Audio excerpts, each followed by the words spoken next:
When was the last time you did something for the last time without knowing it?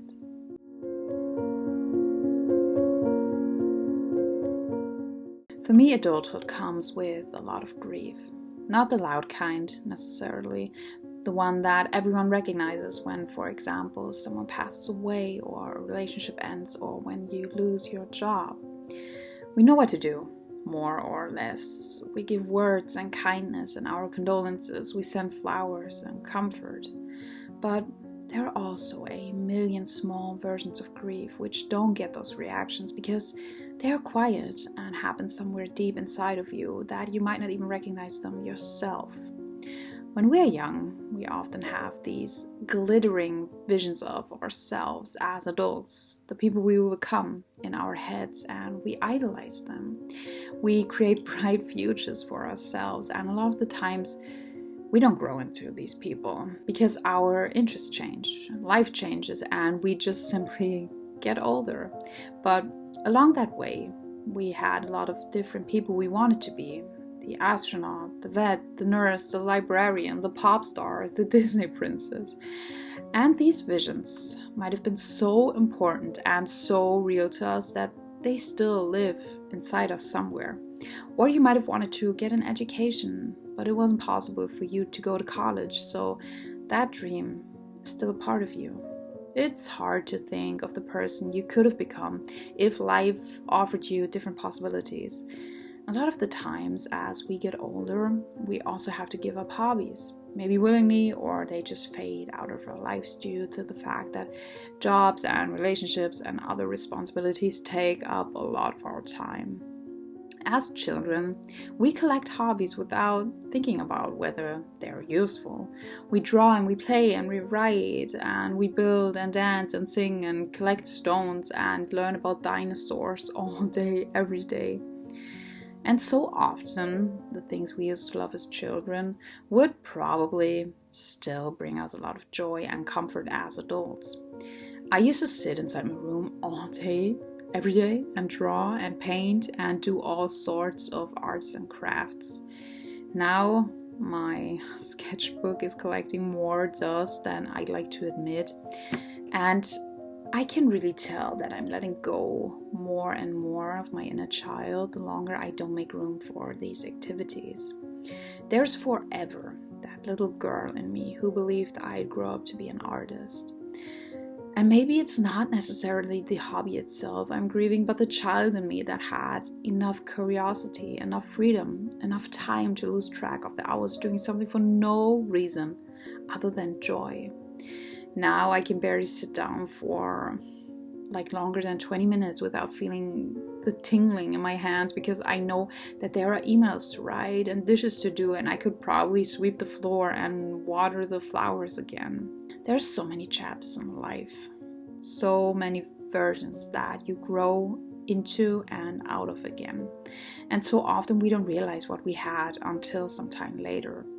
It doesn't always have to come with a big announcement. Sometimes it happens quietly over time. You might not realize that this one conversation was the last time you spoke to your friend before drifting out of each other's lives forever. Not because something bad happened, but because life is busy and sometimes that just happens. And then it's been quite some time and you realize that you haven't talked to them in forever. Every friendship or relationship comes with a unique version of you because people bring out different sides of you. So there might be this one certain version of you you'll never quite get to be again because this person is no longer part of your life. You never get the chance to stand in their room again, to laugh about this inside joke or to partake in the rituals you had. So you lose places that felt like home once before, that friend's house, or maybe your own childhood bedroom. One day, you aren't a kid anymore, and you stand in that room and it suddenly feels so completely different because you are different. Or you might never get to see it again because it doesn't exist anymore. That grieving of places that don't exist anymore is a really hard pill for me to swallow. Or just the lightness that came with these places before that's now gone. I walk past my school quite a lot and I get really nostalgic every time. I'd love to go in there again, but I think it would honestly just make me really sad, because I would stand in those rooms and those halls and I would see this place that once felt so important to me and where I once felt really light. And to realize that this childlike version of me is gone would be a very difficult feeling for me to handle, because those school days were good but also difficult, because a lot went downhill for me after those years. So I miss that young version of me. Also in those days, my family seemed invincible, and I had to learn as I got older that the people who raise you sadly aren't as infinitely strong as they appear. They too can get sick or pass away, and that's also a scary thought. We never know when we get to see someone for the last time, or when we'll do something for the last time. The last time your parents picked you up as a toddler and then never again. The last time you played outside before the sun goes down and then you never do that again. The last sleepover you had with your childhood friends.